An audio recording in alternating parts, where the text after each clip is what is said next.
ये विवाद 4 सितंबर को शुरू हुआ था और कानपुर के शहर में जिस विवाद की शुरुआत हुई वो धीरे धीरे कानपुर से निकल करके कन्याकुमारी तक पहुंच चुका है। यानी 4 सितंबर 2025 को कानपुर में 12 वफात के दिन जुलूस के दौरान मुस्लिम समुदाय ने जाफर वाली गली में एक बैनर लगाया था जिसमें लिखा हुआ था आई लव मोहम्मद। इस बैनर को लेकर के हिंदू धार्मिक जुलूस के पारंपरिक मार्ग के पास लगाए जाने की वजह से विवाद शुरू हुआ, जिसके बाद स्थानीय संगठनों ने आपत्ति जताई और इसे नई परंपरा बताते हुए विरोध शुरू कर दिया और विरोध के बाद शिकायत पुलिस तक पहुंच गई।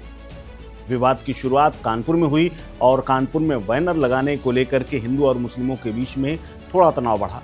पुलिस एक्टिव हुई। 9 सितंबर को 9 लोगों को नामजद किया और 15 अज्ञात लोगों के खिलाफ FIR दर्ज कर दी, जिससे सांप्रदायिक सौहार्द बिगाड़ने और धार्मिक भावनाओं को ठेस पहुंचाने जैसे आरोप लगा दिए गए। इसके बाद उत्तर प्रदेश, उत्तराखंड, तेलंगाना, महाराष्ट्र जैसे तमाम राज्यों में आई लव मोहम्मद की गूंज शुरू हो चुकी है। मुस्लिम समुदाय ने आई लव मोहम्मद को मुद्दा बना लिया है। अब हर एक शहर में बैनर के साथ साथ समर्थन में जुलूस और प्रदर्शन शुरू हो गए हैं। उन्नाव, बरेली, लखनऊ, काशीपुर, हैदराबाद जैसे तमाम शहरों में पुलिस के साथ न सिर्फ झड़पें हो रही हैं बल्कि पथराव और गिरफ्तारियां भी लगातार जारी हैं। AIMIM के प्रमुख असदुद्दीन ओवैसी ने इस पूरे कांड में अपनी अलग राय रखी और उसके बाद विवाद और बढ़ गया।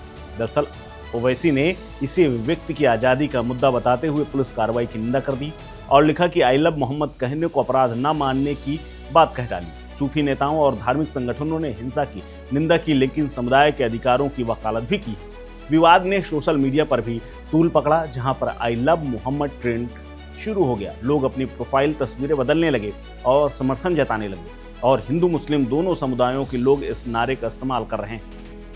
हालांकि इसी बीच में गुजरात के गोधरा से पुलिस स्टेशन पर हमला और लखनऊ में महिलाओं के प्रदर्शन की बात सामने आई। इसके बाद कुछ लोगों को हिरासत में लिया गया। पुलिस का कहना है कि यह कार्रवाई कानूनी है और कानून व्यवस्था बनाए रखने के लिए बेहद जरूरी है। ये मुद्दा अब धार्मिक स्वतंत्रता और सांप्रदायिक सौहार्द के बीच संतुलन का सवाल बन गया है। कुछ इसे अल्पसंख्यक समुदाय के खिलाफ कार्रवाई मानते हैं, जबकि अन्य इसे उकसावे के तौर पर देख रहे हैं। महाराष्ट्र के लातूर में भी मुस्लिम समुदाय ने एक विशाल मार्च निकाला, जिसमें लाखों लोग सड़कों पर उतरे। प्रदर्शनकारियों ने आई लव मोहम्मद लिखी हुई तख्तियां हाथों में पकड़ रखी थीं।